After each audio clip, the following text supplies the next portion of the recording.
문재인은 왜 간첩 빨갱이인가?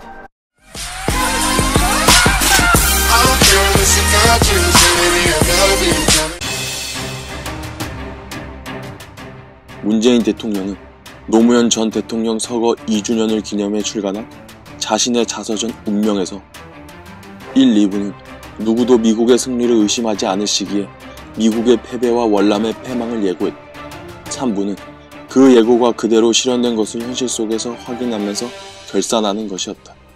적어도 글 속에서나마 진실의 승리를 확인하면서 읽는 나 자신도 희열을 느꼈던 기억이 생생하다 라고 적으며 스스로 자유민주주의 미국과 월남의 편이 아닌 공산사회주의 월명의 편에 서 있다는 걸 드러내고 있습니다.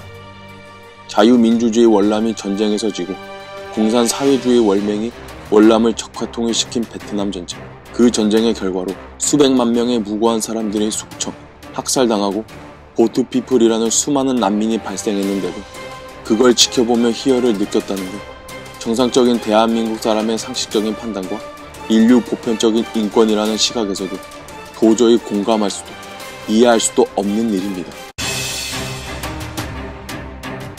2018년 2월 평창올림픽, 백두혈통인지 개두혈통인지 하는 김여정과 천안함 폭침의 주범 김영철 등 북한 고위급 인사들을 국민들의 혈세로 대한민국 땅을 밟게 한 것도 문제지만 2018년 2월 9일 문재인 대통령은 올림픽 개회식 사전 리셉션 행사에서 더 끔찍한 발언을 합니다. 제가 존경하는 한국의 사상가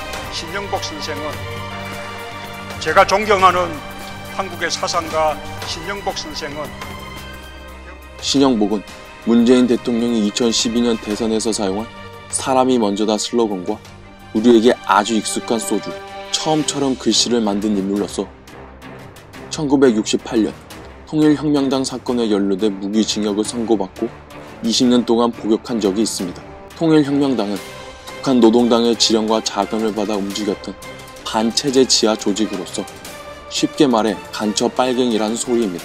그는 일찍이 1970년에 전향서를 썼으나 20년의 형을 산 1988년에서야 서울올림픽과 동서 해빙 분위기 아래에서 특별 가석방 되었습니다. 그러나 1998년 8월 월간 말과의 인터뷰에서 그는 사상 전향을 부인하고 통역당 간함은 양심의 명령 때문이었다며 그가 쓴 전향서가 가짜였다는 걸 자백해버렸습니다. 이런 사람을 존경한다는 문재인 대통령의 머릿속은 굳이 들여다보지 않아도 나는 간첩 빨갱이입니다를 공개적으로 말한 것과 진배 없습니다.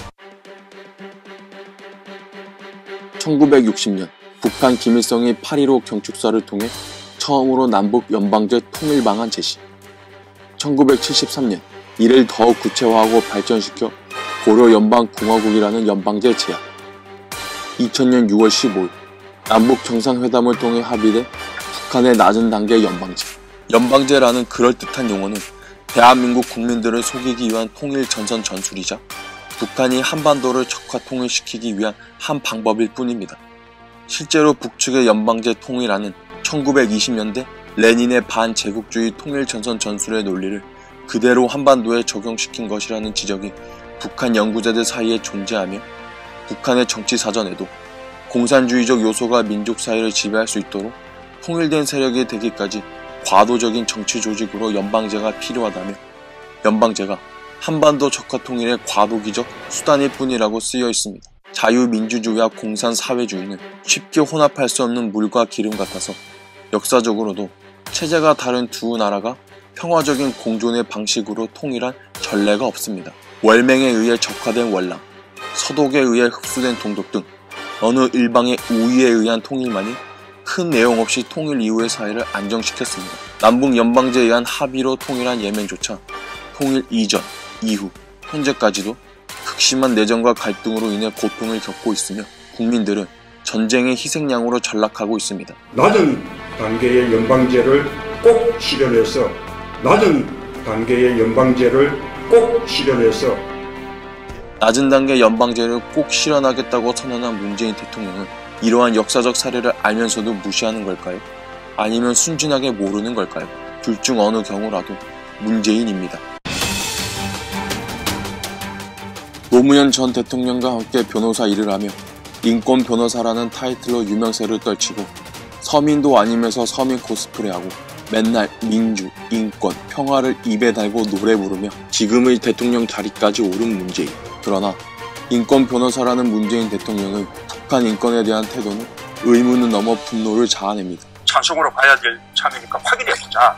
그래서 국정원이 갖고 있는 광국으로 저는 국정원이 확인해보기로 한 것인데 2007년 당시 노무현 정부 비서실장이었던 문재인은 UN 북한 인권 결의안을 김정일의 지시라며 북한과 내통하여 기권한 전력이 있기 때문에 그 정체를 의심받고 있었는데 수십만 명의 국민들이 반대 의사를 표시한 예멘 난민 문제는 민주정부를 표방한 자신의 말과 다르게 인권을 앞세워서 독재정부처럼 일방통행식으로 예멘 난민 수백 명을 그냥 받아들였으며 북한 인권 문제야말로 세계 어느 나라, 어느 단체보다 대한민국의 선봉에 서서 노력하고 해결해야 할 문제임에도 불구하고 인권 변호사 문재인 대통령은 북한 인권을 무시하는 수준을 넘어서서 북한 인권단체를 압수수색하고 후원을 끊으며 역대 어느 정권보다도 노골적이고 광범위하게 무자비한 탄압을 자행하고 있는 모습은 문재인 대통령이 가짜 인권 변호사라는 걸 말해줍니다.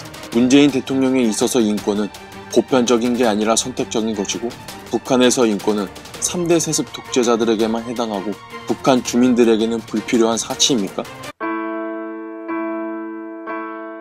1953년 7월 27일 한국전쟁 정전협정 이래로 북한은 대한민국을 향해 셀 수 없을 정도로 많은 도발을 자행해왔고 그 과정에서 수많은 인명과 재산 피해가 뒤따랐습니다.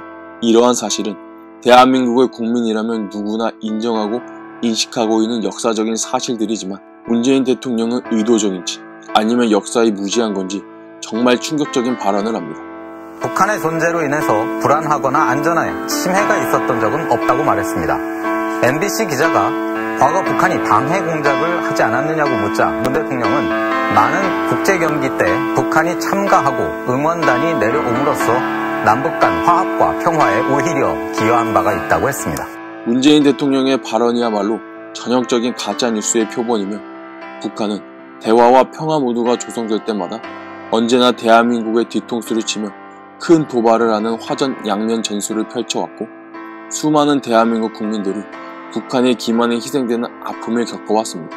1986년 서울 아시안게임을 엿새 앞두고 김포공항 폭탄 테러로 5명 사망, 33명 중경상. 1988년 서울올림픽을 겨냥한 칼 858기 폭파 테러로 탑승객 115명 전원 사망. 2002년 한일 월드컵 도중 제2연평해전으로 해군 6명 사망, 18명 부상. 북한의 도발은 이명박근혜 정부가 국정 운영을 못했기 때문이라고 강변하는 문재인 대통령이 잊지 말아야 할 사실은 북한의 1차 핵실험은 2006년 10월 9일 문재인 대통령 자신이 비서실장으로 있었던 노무현 정부이며 핵 무력을 완성했다고 주장하는 북한의 6차 핵실험은 2017년 9월 3일 문재인 자신이 대통령으로 있는 시기라는 것입니다.